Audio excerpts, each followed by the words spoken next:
Hello student, good morning. On your demand, we will discuss about exercise 1.1 from NCERT class 7, question number 10. A water tank has steps inside it. A monkey is sitting on the topmost step, that is the first step. Clear? The water level is at the 9th step. First part, he jumps 3 steps down and then jumps back 2 steps up. In how many jumps will he reach the water level? Clear? तो इसे हम लोग number line representation से सीखेंगे। तो firstly मैंने यहाँ पे एक नंबर लाइन ड्रा कर दिया। क्लियर? यहाँ पे मैंने एक नंबर लाइन ड्रा कर दिया। कितने स्टेप हैं? टोटल जो स्टेप हैं वो कितने हैं? The water level is at the 9th step. जो वाटर लेवल है वो 9th स्टेप पे है। और जब मंकी कहाँ पे बैठा था? Sitting on the top most step, वो सबसे ऊपरी स्टेप पे बैठा था। और जहाँ पे वाटर लेवल है वो 9th स्टेप पे है। तो हम लोग इसमें 9th स्टेप बनाते हैं। First, second, third, fourth, fifth, sixth, seventh, eighth and 9th। Clear student? ये बात आपको समझ में आ गई कि बंदर जो है वो टॉप मोस्ट स्टेप पे बैठा है और जो वाटर लेवल है वो 9th स्टेप पे है। इसे यहाँ पे पहुँचना है। कंडीशन क्या है? जो हमारा फर्स्ट पार्ट है उसमें कंडीशन क्या है कि ही जंप्स 3 स्टेप डाउन। पहले वो 3 स्टेप नीचे जाता है and then jumps back 2 step up, फिर 2 स्टेप वो ऊपर आता है। ठीक है, कितने स्टेप जाना है उसको? 3 स्टेप। 1, ठीक है, ये कितना होगा? 1 2 3। क्लियर? तो पहले वो गया कितना? 3 स्टेप। बात समझ में आ गई? पहले वो 3 स्टेप डाउन होता है, उसके बाद 2 स्टेप वो क्या करता है? बैक आता है। फिर यहाँ से 1 2, ये 2 स्टेप क्या हुआ? वो वापस आ गया। इतनी बात आपको समझ में आ गई? तो कितने स्टेप वो चल चुका है? तो एक स्टेप तो ये हो चुका है और दूसरा स्टेप ये हो चुका है। क्लियर? बात समझ में आ रही इतनी? हाउ मेनी जंप्स पूछ रहा है। ठीक है, तो स्टेप पहले क्या चला? पहले वो 1 2 3, पहले वो 3 स्टेप डाउन हुआ, उसके बाद 2 स्टेप वो क्या हुआ? बैक हुआ। क्लियर? तो वो कितने जंप्स ले चुका है? फर्स्ट जंप यहाँ पहुँचा और सेकेंड जंप में वो 2 पे पहुँच गया। बात समझ में आ गई? अगला प्रोसेस क्या होगा? अब वो इस पोजीशन पे बंदर है, यहाँ से फिर वो 3 स्टेप डाउन होगा, मीन्स 1 2 3। तो ये बंदर पहुँच गया अब 5 पे। क्लियर? फिर 2 स्टेप बैक होगा, 1 2। अब ये बंदर पहुँच गया 3 पे। क्लियर? तो कितने यहाँ पे जंप्स हो गए? 1, एक जंप ये हुआ, दूसरा जंप ये हुआ, ये हो गया हमारा तीसरा जंप और ये हुआ हमारा चौथा जंप। क्लियर? अब इस पोजीशन से वो फिर 3 स्टेप डाउन होगा, 1 2 3। अब ये मंकी पहुंच गया कहाँ पे? 6 पे और ये हो गया हमारा 5th जंप। क्लियर? फिर 2 स्टेप वो बैक आता है, मीन्स अब वो पहुंच गया फिर से 4 पे। ठीक है, और ये हो गया हमारा 6th जंप।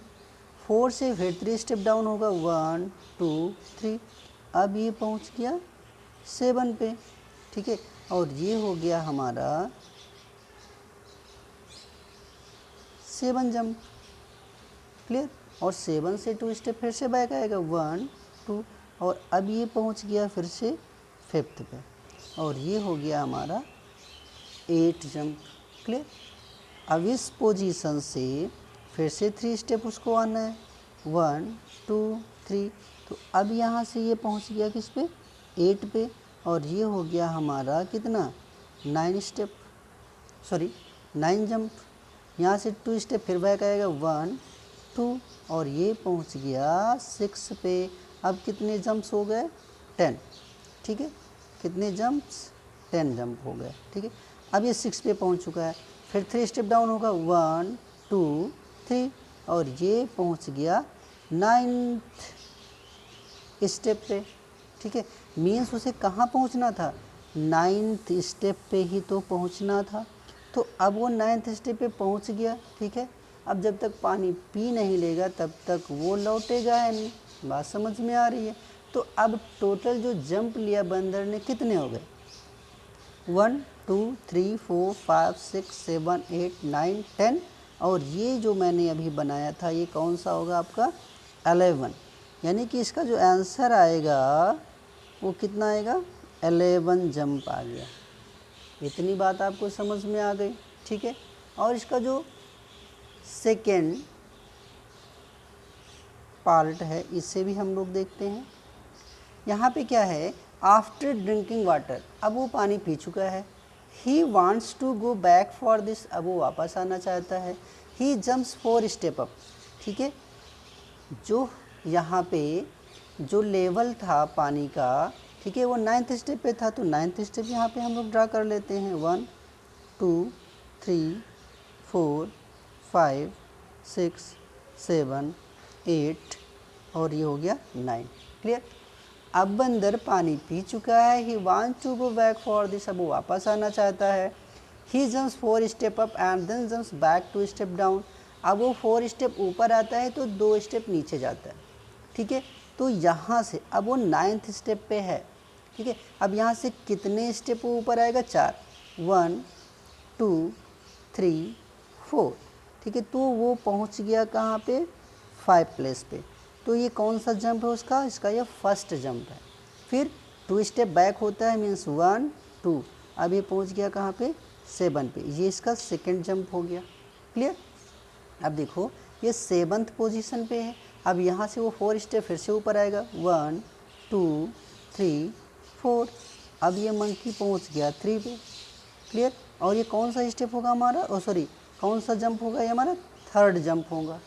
अब यहाँ से वो 2 स्टेप फिर से डाउन आता है, 1 2, अब ये पहुँच गया कहाँ पे 5 पे, तो ये कौन सा जंप होगा, ये इसका 4th जंप होगा, ठीक है। अब यहाँ से क्या करना, फिर उसको 4 स्टेप आ गया ना, 1 2 3 4, और अब ये यहाँ से पहुँच गया टॉप मोस्ट पोजीशन पे। जब ये यहाँ पे पहुँच गया अब इसको वापस नहीं जाना है, ठीक है। तो टोटल कितने स्टेप हो गए, 1 2 3 4 5, क्लियर।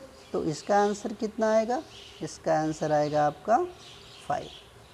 ये बात समझ में आ गई आपको, ठीक है। अब यहाँ पे एक 3rd है, कंप्लीट द फॉलोइंग, ठीक है, इसे यहाँ पे देखना है। अब मुझे बताओ यहाँ पे ये -3 + 2 कितना होता है, -3 + 2 -1 होता है, ठीक है। तो ऐसे कितने पेयर और बनाओगे आप कि -8 हो जाए, 7, ठीक है। तो -3 + 2 का -1 होता है, यू नो। तो ये तो एक टर्म, एक स्टेप इसको अगर मानते हो तो इतने में आपको -1 मिला। और कितने ऐसे ही टर्म्स अगर आप बनाएं -3 + 2 के, तो कितने और होने चाहिए, 7। मतलब क्या है कि यहाँ पे अभी 7 स्टेप, ठीक है, आपको -3 + 2 के राइट करने हैं, तो आपके वो -8 हो जाएंगे, ठीक है। कैसे, देखो -3 + 2 -3 + 2 1 2, -3 + 2 3, -3 + 2 4, -3 + 2 1 2 3 4 5, -3 + 2 1 2 3 4 5 6, -3 + 2 -3 + 2 कितने हो गए, 1 2 3 4 5 6 7 8। बात समझ में आ गई। अब ये जाके किसके इक्वल हो गया, -8 के। बात समझ में आ रही। -3 + 2 से आपको -1 मिलता है, तो -1 यहाँ मिलेगा आपको, -1 यहाँ मिलेगा, -1 यहाँ, -1 यहाँ, -1 यहाँ, ऐसे सब में एक एक -1 मिल रहा है। तो कितने -1 हो गए, 1 2 3 4 5 6 7 8, क्लियर। ये हो गया आपका आंसर। नेक्स्ट क्या है, 4 - 2 प्लस यहाँ पे फिल करना है, लास्ट में कितना लाना है आपको, 8। मुझे बताओ कि 4 में से 2 माइनस करने पे क्या आता है, 2 आता है। तो अगर 2 यहाँ से आपको मिल रहा है तो कितने स्टेप और 4 - 2 के बनाओ कि आपके 8 हो जाएं। ठीक है, कितने स्टेप देखो यहाँ पे 4 - 2 से आपको एक 2 मिल गया, फिर नेक्स्ट 4 - 2 से आपको एक 2 मिल गया, फिर नेक्स्ट 4 - 2 से आपको एक 2 मिल गया, नेक्स्ट 4 - 2 से आपको एक 2 मिल गया। कितना मिल गया 2 2 4 4 2 6 6 2 8 और ये हो गया आपका आंसर। Clear student? तो आपको आई होप ये क्वेश्चन नंबर 10 आपको समझ में आ गया होगा। आप इसे एक बार फिर से अच्छे से रीड कर लीजिए और इस क्वेश्चन को इटसेल्फ करने की कोशिश करें और आपको ये अच्छे से समझ में आ जाए। क्लियर? Thank you.